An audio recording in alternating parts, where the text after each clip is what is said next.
புதுச்சேரியில் இணைய வழி மோசடி கும்பலிடம் சிக்கி 3 நபர்கள் 1,08,000 ரூபாய் பணத்தை இழந்துள்ளனர்.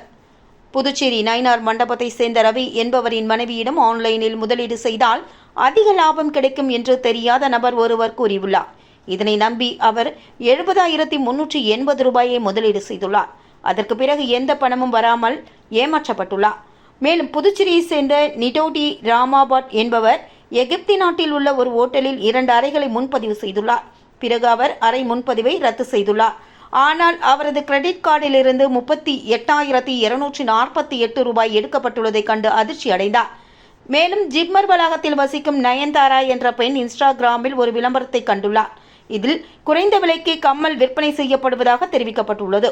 இதனை நம்பி குறிப்பிட்ட ஒரு தொகையை செலுத்தி கம்மல் ஆர்டர் செய்துள்ளார். அதற்கு பிறகு பொருள் வராமல் ஏமாற்றமடைந்துள்ளார். இதுகுறித்து பாதிக்கப்பட்ட 3 பேரும் சைபர் கிரைம் போலீசில் புகார் அளித்துள்ளனர். அதன் பேரில் போலீசார் தொடர் விசாரணையில் ஈடுபட்டுள்ளனர்.